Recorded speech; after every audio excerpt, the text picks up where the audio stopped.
வணக்கம். இப்போ நம்ம என்ன பார்க்க போறோம், ஃபர்ஸ்ட் கிளாஸ்ல வந்து நம்ம எப்படி சில்க் த்ரெட் பேங்கில வார்ப் பண்ணுறது, அதாவது சில்க் த்ரெட் பேங்கில் வந்து பேங்கில் எப்படி சில்க் த்ரெட் வந்து பேங்கில் எப்படி ரொப் சுற்றுறது அப்படின்னு பார்த்தோம். இப்போ இதில் எப்படி ஸ்டோன் ஒட்டலாம்னு பார்க்குறோம்.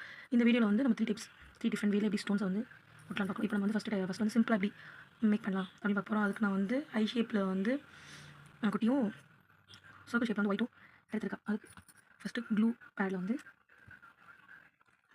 இப்படி இந்த பேனை வச்சு இப்போ நல்லா டிப் பண்ணிங்கன்னா குத்துனீங்கன்னா இந்த க்ளூ வந்து இந்த ஹோல்ஸில் அந்த பெண்ணோட ஹோல்ஸில் எடுத்துக்கும். இந்த மாதிரி எடுத்துக்கணும், தெரியுதா? இந்த மாதிரி இதுக்குள்ளே நல்லா கொஞ்சம் எக்ஸ்ட்ரா எடுத்துக்கோங்க. கொஞ்சம் ப்ராப்பராக இது வராது, இருந்தாலும் ட்ரை பண்ணுங்க, ஒன்றும் பிரச்சனை இல்லை. இது இப்படி தொட்டினாலே இப்படி வந்துடும். அதுக்கப்புறம் நம்ம வந்து இங்கே இதை ஃபிக்ஸ் பண்ணுவோம், அங்கே இதை ஃபிக்ஸ் பண்ணிக்கலாம். சப்போஸ் கூடயே ஒட்டிட்டு வந்துருச்சு, ப்ளூவில் பேங்கில் ஒட்டு கூட ஒட்டிட்டு வந்துச்சு, லைட்டாக அப்படி பண்ணிங்கன்னா கீழே வந்துடும். இந்த மாதிரி யூஸ் பண்ணுறது. இப்போ நம்ம வந்து இதை பேங்கில் ஃபிக்ஸ் பண்ணுறோம். ஸோ நான் இப்போ வந்து இதில் வந்து 4 சைட்ஸ் மட்டும் தான் ஸ்டோன் விட்டு போகிறேன், சிம்பிளாக. இது நீங்கள் மெஷர் பண்ணலாம், ஒரு பேப்பரில் வந்து பட்டம் போட்டு ஸ்கேல் வச்சு மார்க் பண்ணிக்கோங்க. அது அந்த பேப்பர் வச்சிட்டிங்கன்னா நீங்கள் ஸ்டோன் விட்டு போய் அதை ஃபிக்ஸ் பண்ணிக்கலாம். இப்போ நெக்ஸ்ட் வந்து க்ளூ ஒட்டுவோமா? வணக்கம். இப்போ இந்த கிளாஸ் நம்ம என்ன பார்க்க போகிறோம் அப்படின்னா, நேற்று நம்ம இந்த சில்க் த்ரெட் பேங்கில் எப்படி வார்ப் பண்ணுவோம், எப்படி பேங்கில் வந்து நூல் சுற்றணும் அப்படிங்கிறத பார்த்தோம். இதில் வந்து நான் வந்து 25 கவுண்ட் எடுத்து நான் வந்து சுற்றிருக்கேன். ஸோ இது எப்படி நம்ம வந்து ஸ்டோன் ஃபிக்ஸ் பண்ணுறது அப்படி பார்ப்போம். இதுக்கு வந்து 3 வெரைட்டிஸில் ஸ்டோன் ஃபிக்ஸ் பண்ணுறது பற்றி பார்ப்போம். ஒன்று சிம்பிளாக எப்படி பண்ணுறது அப்படிங்கிறத நம்ம ஃபஸ்ட் பார்த்துவோம். அதுக்கு வந்து நான் ஃபஸ்ட் எடுத்துக்கிறது வந்து ஒயிட் சர்க்கிளும் ரவுண்ட் ஷேப்பில் ஒயிட்டும் ஐ ஷேப்பில் வந்து இந்த பேங்கிள் கவர் எடுத்துருக்கேன். இப்போ ஃபஸ்ட் வந்து ப்ளூ பேடில் ப்ளூ பென் வச்சு நம்ம நல்லா டீப்பாக அப்படி குத்திக்கங்க. குத்திங்கன்னா அந்த ப்ளூ வந்து இந்த ஹோல்குள்ளே ஃபிக்ஸ் ஆகிக்கும். தெரியுதா உங்களுக்கு? இதுக்குள்ளே ஃபிக்ஸ் ஆகிக்கும். அப்படி ஃபிக்ஸ் ஆனதுக்கப்புறம் நமக்கு வந்து ஸ்டோன் வந்து இப்படி எடுக்கிறதுக்கு ஈஸியாக இருக்கும். கொஞ்சம் ஸ்லிப் ஆகும், காமனாக உள்ளது, அதெல்லாம் ரொம்ப பயப்பட வேண்டாம். இப்போ வந்து நம்ம வந்து 4 சைடில் வந்து அப்ளை பண்ணணும். ஃபஸ்ட் சைடு இப்படி எடுத்து இது மேலே வச்சிடலாம். இதில் வந்து B7000 யூஸ் பண்ணக்கூடாது, க்ளூ தான், ஃபேப்ரிக் க்ளூ தான் யூஸ் பண்ணணும். அப்போ தான் உங்களுக்கு ஈஸியாக இருக்கும். அப்போ தான் ட்ரை ஆனாலும் அது ஒரு மாதிரி தெரியாது. நான் இப்போ வந்து சிம்பிளாக ஒரு டிசைன் மேக் பண்ண போகிறேன். நீங்கள் இதே மேக் பண்ணாலும் ஓகே, இல்லை உங்களுக்கு தெரிஞ்ச மாதிரி இல்லை உங்களோட கிரியேட்டிவில் வேறு எதனா ஒரு டிசைன் மேக் பண்ணாலும் ஓகே. ரொம்ப க்ளூ போட வேண்டாம், அதுக்கு க்ளூ கம்மியாகவும் போட வேண்டாம், கரெக்டாக பார்த்து போடுங்க. இப்போ இந்த மாதிரி க்ளூ எக்ஸ்ட்ராவாக இருக்குன்னா நீங்கள் பயப்பட வேண்டாம். ட்ரை ஆனதுக்கப்புறம் நமக்கு தெரியாது. தெரியுதா? உங்களுக்கு கிளியராக தெரியுது, ஓகே தானே?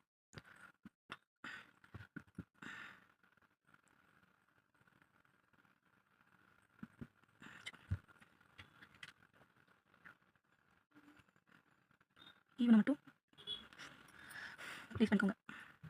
அப்போ தான் முடிச்சுட்டு பார்க்க ஃபினிஷிங் நீட்டாக இருக்கும். ஓகே தானே? இப்போ இந்த மாதிரி நான் வந்து 4 சைட்ஸும் போட்டோம். அதுக்கு அப்படியே ஆப்போசிட் நீர் இது தெரியலனா ஒரு சர்க்கிள் போட்டுக்கோங்க. பேங்கிலே ஒரு ஷீட்டில் சர்க்கிள் போட்டு நீங்கள் எப்படி டிசைன் பண்ண போகிறீங்க அதுக்கேற்ற மாதிரி உள்ள வந்து இந்த பீஸா கட்டுற மாதிரி கிராஸாக லைன் போட்டுக்கோங்க. ரெண்டு பக்கம் மட்டும் தான் டிசைன் போட போகிறீங்க அப்படின்னா 2 பக்கம் மட்டும் நல்லா அதை அழுத்திக்கோங்க. நம்ம எந்த அளவுக்கு இதை கேர் பண்ணி மேக் பண்ணுறோமோ அந்தளவுக்கு இதை மேக் பண்ணதுக்கப்புறம் நம்ம கேர்ஃபுல்லாக ஹேண்டில் பண்ணணும். ஏன்னா ஸ்டோன்ஸ் வந்து இந்த மாதிரி கலர் ஃபீட் ஆகிடும். இதெல்லாம் யூஸ் பண்ணும்போது வாட்டர் படாமல் பார்த்துக்கணும். யூஸ் பண்ணதுக்கப்புறம் அதை நம்ம கழட்டி பத்திரமா ஒரு பாக்ஸில் இல்லைனா ஜிப்லாக் கவர்லாம் போட்டு பத்திரமா வச்சுட்டோம்னா அதோட லைஃப் வந்து லாங்காக வரும்.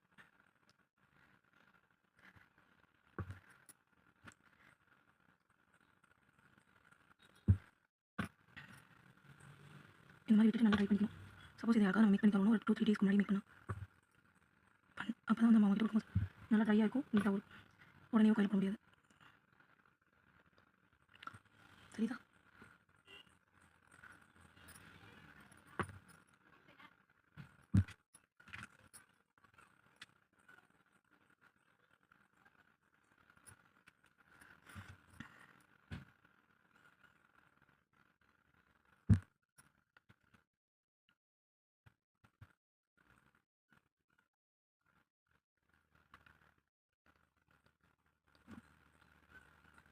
இது ட்ரை ஆச்சுன்னா இந்த க்ளூ வந்து ட்ரை, அது நமக்கு தெரியாது.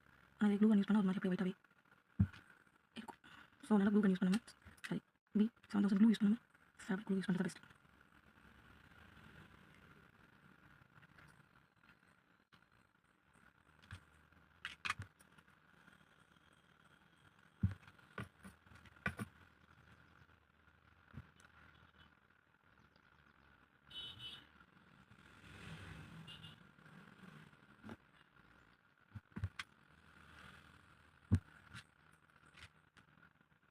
க்ளூ பென் யூஸ் பண்ணலாம் கேட்டால் கிடையாது, நம்ம கையாலையுமே யூஸ் பண்ணிக்கலாம்.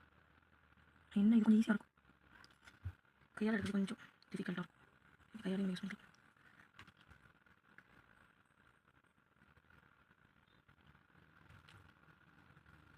க்ளூ அப்ளை பண்ணணும் கரெக்ட், ரொம்ப அதிகமாக இல்லாமல் கம்மியாக இல்லாமல் கரெக்டாக அப்ளை பண்ணி இப்படி அதிகமாக இருந்தால் கவர் வேண்டாம். ட்ரை ஆனதுக்கப்புறம் அது அப்படி இருக்காது.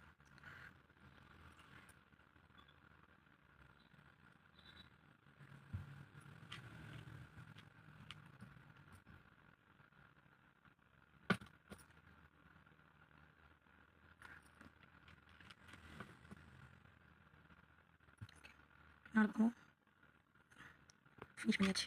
சரிதா? இதெல்லாம் ட்ரை பண்ண விட்டிங்கன்னா எப்படி இருக்கும் அப்படின்னா இந்த மாதிரி இருக்கும். உங்களுக்கு வந்து ப்ளூ பேலன்ஸ் இருக்குது தெரியல பார்த்தீங்களா? நீட்டாக இருக்கா? இந்த மாதிரி நீட்டாக இருக்கும்.